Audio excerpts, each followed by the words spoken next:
Assalamualaikum warahmatullahi wabarakatuh.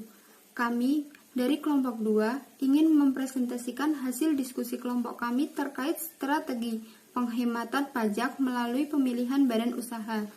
Yuk kenalan dulu dengan anggota kelompok 2. Yang pertama ada Ria Nur Khotimah NPM 20.0102.0002. Dan yang kedua ada saya sendiri Destiana Nur Alfitri NPM 20.0102.0016. Gimana? Udah kenal kan dengan kelompok 2? Nah, sekarang kita akan melihat video presentasi dari kelompok kami. Di sini bersama saya Ria Nur Khotimah dengan NPM 20.0102.002. Saya akan mempresentasikan yang pertama yaitu pendahuluan. Banyak pilihan badan usaha yang dapat dipertimbangkan oleh seorang investor dan itu semua akan bermuara pada besarnya pajak yang akan ditanggung kelak. Banyak alternatif yang bisa kita gunakan untuk menghindari pemungutan pajak. Cara yang paling mudah adalah tidak melakukan pelaporan penghasilan, namun akan membuat kita merasa was-was oleh fiskus. Dalam peraturan perpajakan, banyak celah yang dapat kita gunakan untuk meminimalkan beban pajak tanpa harus berhadapan langsung dengan aparat untuk diselidiki dan diperiksa, yaitu dengan cara merapikan tax management dan tax planning perusahaan dengan tujuan agar investor memperoleh keuntungan sebanyak-banyaknya agar return on investment semakin tinggi. Pada Undang-Undang Perpajakan ada beberapa entitas hukum Indonesia yang diakui, seperti 1. Perseroan terbatas atau PT, koperasi dan yayasan. Kedua, persekutuan, seperti firma, CV, dan kongsi. Ketiga, perseorangan. Perseroan terbatas atau PT, koperasi dan yayasan merupakan sebuah entitas dengan berbadan hukum karena adanya pengesahan pemerintah yaitu Menteri Kehakiman atau Menteri Hukum dan HAM atas akte pendirian dan anggaran dasarnya. Sedangkan persekutuan seperti firma, CV, dan kongsi dan perseorangan tidak berbadan hukum. Yang kedua, usaha perseroan terbatas.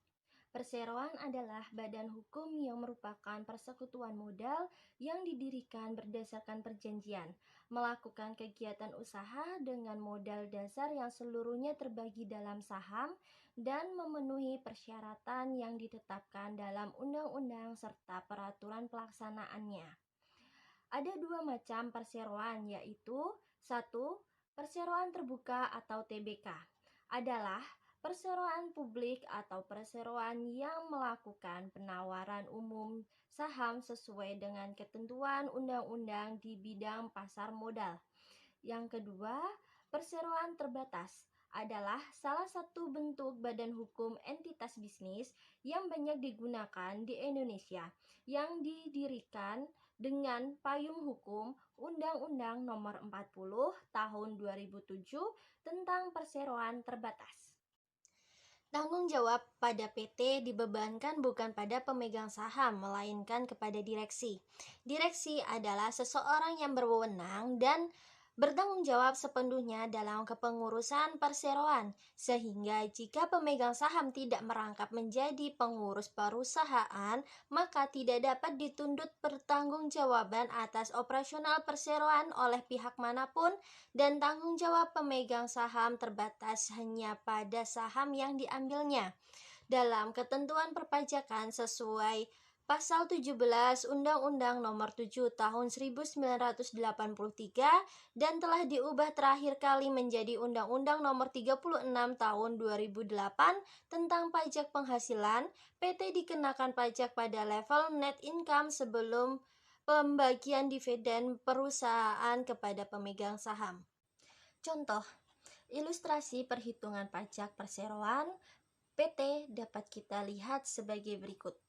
Income tahun 2013 sebesar 60 miliar, COGS sebesar 58 miliar 800 juta, gross income sebesar 1,2 miliar, operating expense sebesar 500 juta, net income before tax sebesar 700 juta, Corporate tax BPH badan 25% sebesar 175 juta, net income after tax sebesar 525 juta.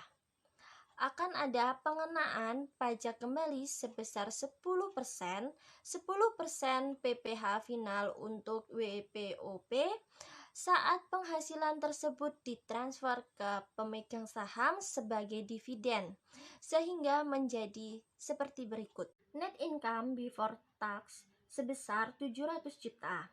Corporate tax PPh badan 25% sebesar 175 juta. Net income after tax sebesar 525 juta.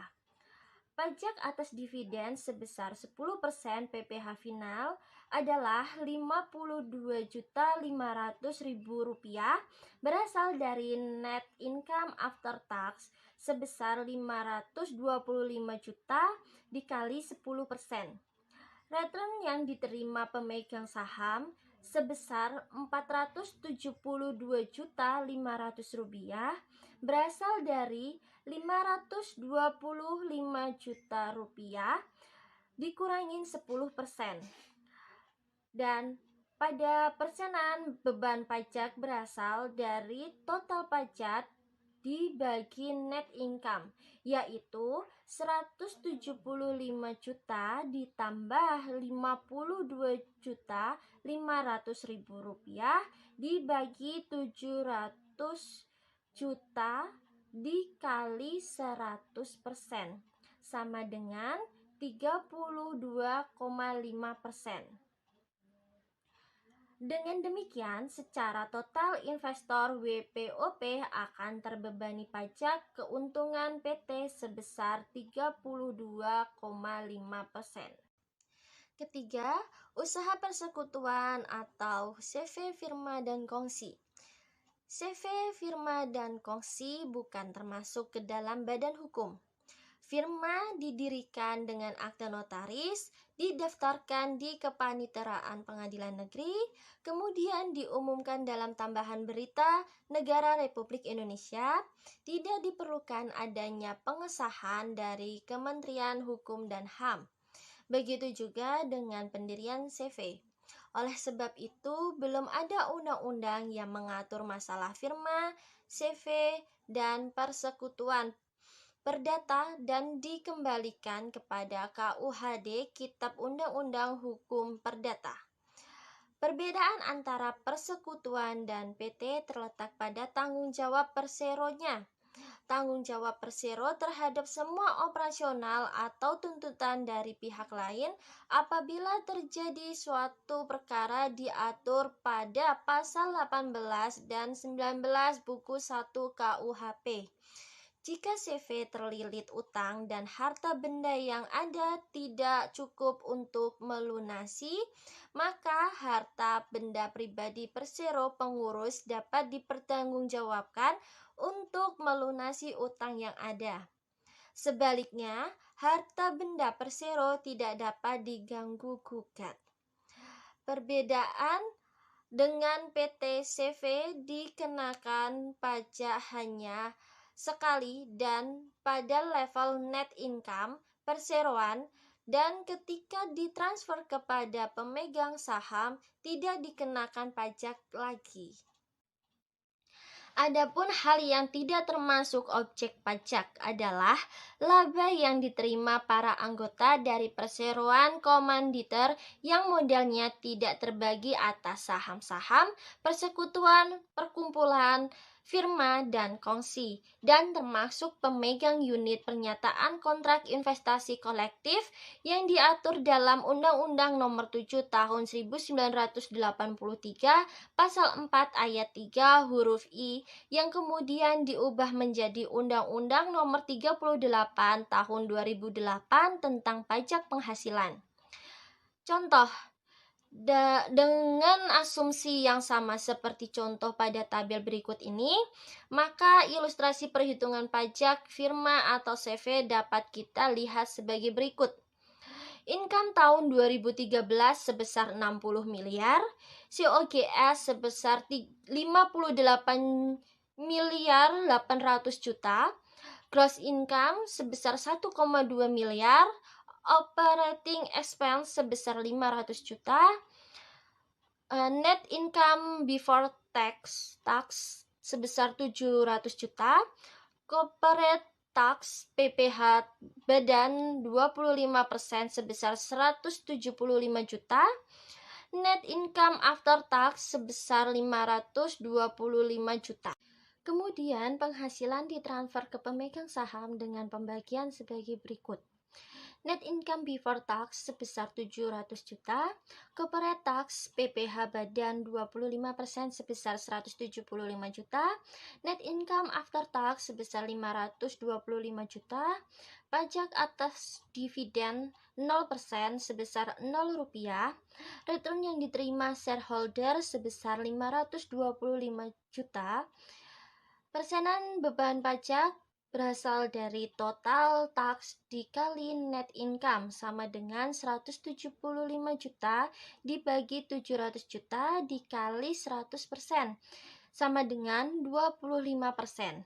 Dengan demikian, investor terbebani pajak keuntungan dari firma atau CV tersebut sebesar 25%.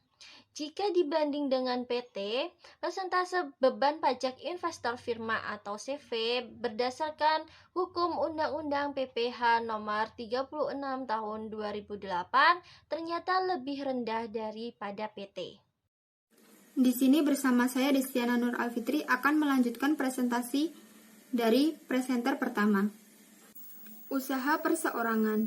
Terdapat perbedaan dalam perhitungan pajak usaha perseorangan dengan perseroan.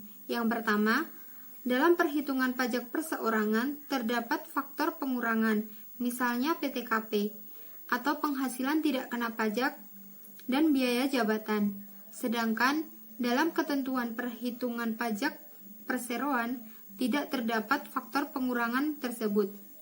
Yang kedua, terdapat take rate atau kita sering sebut sebagai tarif pajak, di mana PPh badan perseorangan menggunakan tarif progresif dari lapisan tarif sebesar 5% hingga tarif maksimum sebesar 30%.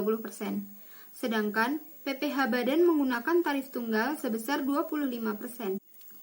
Di bawah ini adalah contoh ilustrasi tabel tarif pajak perseorangan, di mana yang pertama, penghasilan 0 sampai 50 juta dikenakan tarif pajak sebesar 5%. Penghasilan di atas 50 juta sampai dengan 250 juta dikenakan pajak sebesar 15%.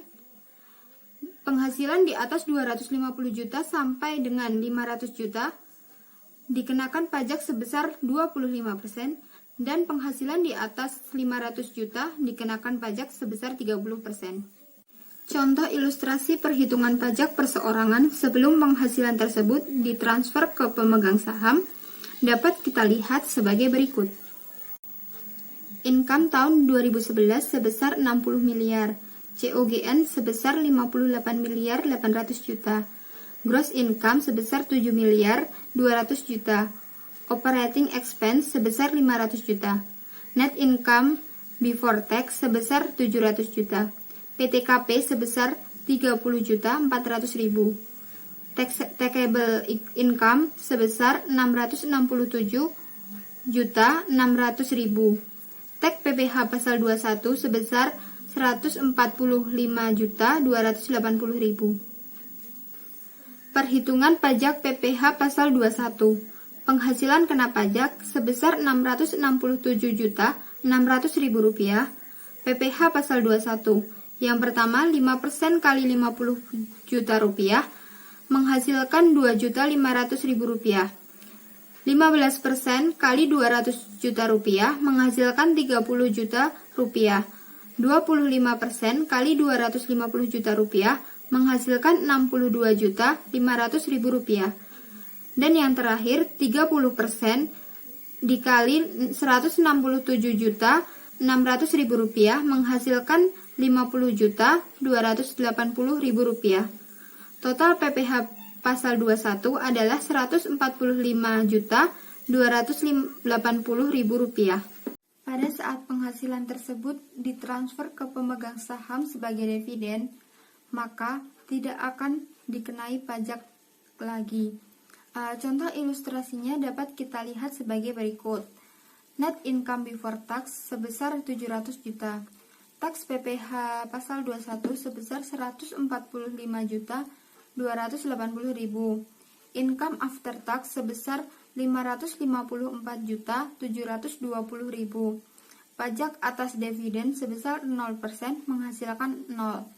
Return yang diterima shareholder sebesar 554.720.000 dan beban pajak 145.280.000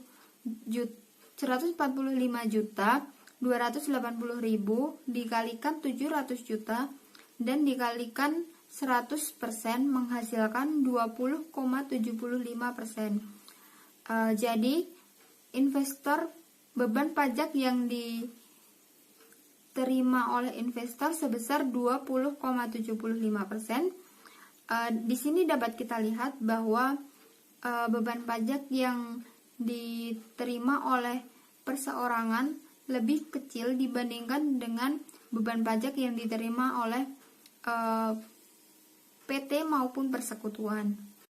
Secara komparatif, kita dapat melihat beban pajak yang harus ditanggung investor dari ketiga entitas bisnis tersebut. Net income pada PT sebesar 700 juta, net income pada persekutuan sebesar 700 juta, net income pada perseorangan sebesar 700 juta juga. Beban pajak dalam rupiah pada PT sebesar 227.500.000 rupiah. Pada persekutuan sebesar 175 juta. Dan pada perseorangan sebesar 145.280.000 rupiah. Beban pajak dalam persen pada PT sebesar 32,5%, pada persekutuan sebesar 25%, dan pada perseorangan sebesar 20,75%.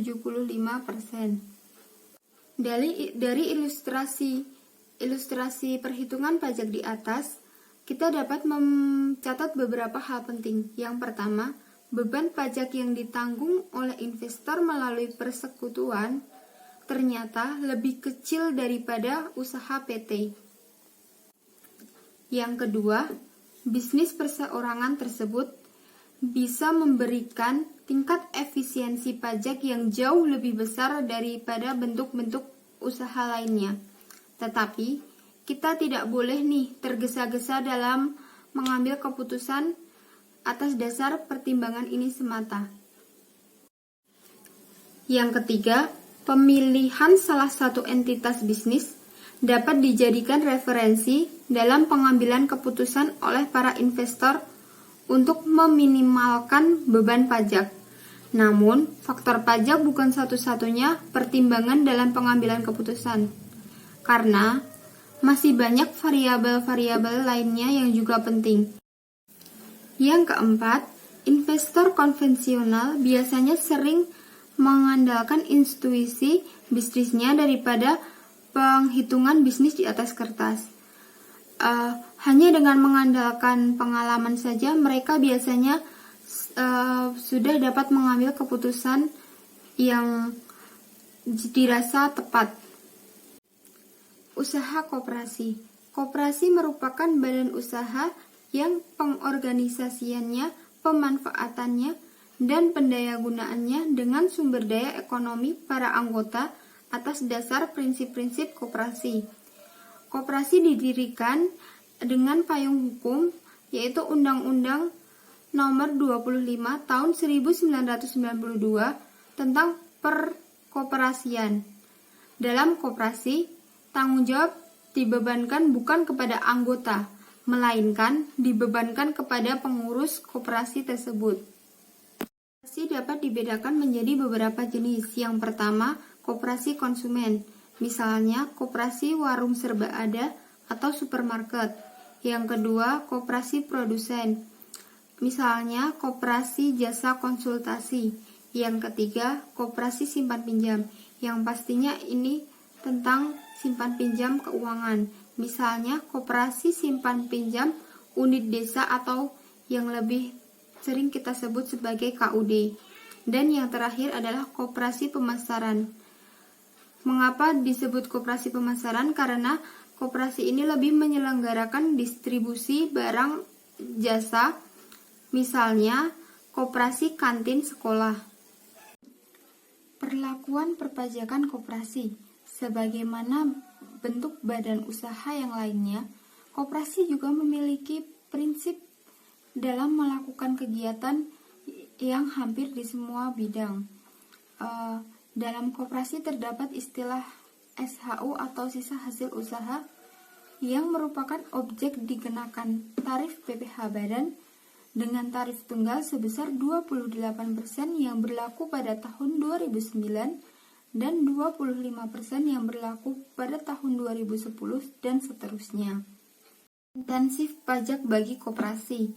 Beberapa fasilitas pajak penghasilan dan yang dikecualikan pajak Undang-Undang PPh nomor 36 tahun 2008 yang berlaku bagi koperasi, antara lain yang pertama, harta hibahan dan bantuan atau sumbangan kepada koperasi.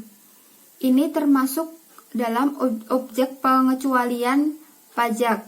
Yang kedua adalah SHU yang dibayarkan oleh koperasi kepada anggotanya tidak dipotong PPh pasal 23 ayat 4 karena SHU termasuk dalam pengecualian penghasilan yang dipotong. Yang ketiga, dividen atau laba yang diterima dari penyertaan modal badan usaha yang didirikan dan bertempat di Indonesia. Jadi, badan usaha itu harus didirikan dan bertempat di Indonesia. Yang keempat, berdasarkan peraturan pemerintah nomor 15 tahun 2009 tentang bunga simpan yang dibayarkan dari koperasi kepada anggotanya, 0% untuk penghasilan berupa bunga simpanan sampai dengan 240.000 per bulan, 10% dari jumlah bruto bunga untuk penghasilan berupa bunga simpanan lebih dari 240.000 per bulan. Dan yang terakhir atau yang kelima adalah penentuan pemerintah nomor 1 tahun 2007 dan nomor 62 tahun 2008 tentang fasilitas pajak penghasilan untuk penanaman modal di bidang usaha tertentu. Seperti yang telah dijelaskan di atas, koperasi menanamkan modalnya di bidang usaha tertentu dan di daerah tertentu, di mana daerah tersebut mendapat fasilitas pajak yang nantinya agar dapat menanamkan modalnya. Kegiatan usaha koperasi yang mendapat perlakuan khusus. Yang pertama, koperasi menanamkan modalnya di bidang tertentu atau di daerah tertentu, yang dimana daerah tersebut mendapatkan fasilitas pajak yang nantinya akan menanamkan modalnya. Yang kedua, pembebasan bea masuk dan tidak dipungut pajak pertambahan nilai serta pajak penjualan atas impor kendaraan bermotor sedang dalam yang biasanya digunakan dalam usaha pertanian oleh koperasi pengemudi taksi. Dan yang ketiga adalah pondok boro yang dibebaskan dari pengenaan pajak pertambahan nilai karena bangunannya yang sederhana. Apa sih pondok boro ini? Pondok boro itu adalah tempat atau bangunan yang diperuntukkan untuk buruh, atau tempat ini juga bisa digunakan untuk berteduh untuk para perantau. Usaha organisasi nirlaba atau yayasan dapat kita ambil dari kata nirlaba yang berarti tidak menghasilkan keuntungan atau tidak menghasilkan laba. Jadi, yayasan merupakan bentuk badan hukum entitas bisnis yang cukup banyak digunakan di Indonesia yang didirikan dengan payung hukum Undang-Undang Nomor 16 Tahun 2001 tentang Yayasan. Dalam yayasan, tanggung jawab sepenuhnya dibebankan kepada pengurus, karena pengurus merupakan organ dari yayasan tersebut dan tanggung jawab serta wewenang diserahkan secara penuh terhadap pengurus. Yayasan dapat dibedakan menjadi beberapa jenis. Yang pertama adalah yayasan pendidikan, yang pastinya berkaitan dengan hal belajar mengajar. Kita ambil contoh yaitu Yayasan Pendidikan Merah Putih. Yang kedua adalah Yayasan Keagamaan dan Sosial. Dalam keagamaan kita ambil misalnya pendirian pondok pesantren, sedangkan yayasan sosial bisa kita contohkan sebagai panti asuhan. Yang ketiga adalah yayasan kesehatan, misalnya Rumah Sakit Dr. Owen. Rumah sakit tersebut merupakan yayasan yang terkenal dengan kesehatan. Yang keempat adalah yayasan bidang pelatihan dan pengembangan. Sebagai contoh adalah Yayasan Penelitian dan Pengembangan Telematika Indonesia. Perlakuan perpajakan usaha organisasi nirlaba atau yayasan.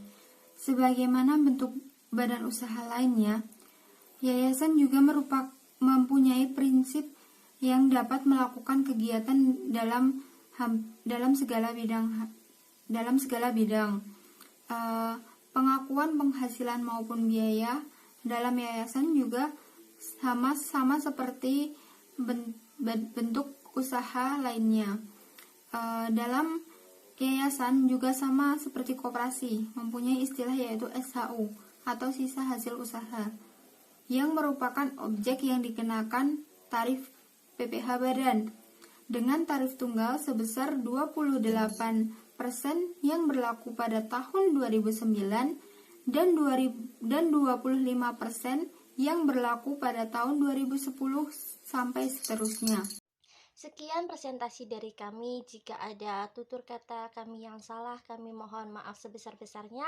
Wassalamualaikum warahmatullahi wabarakatuh.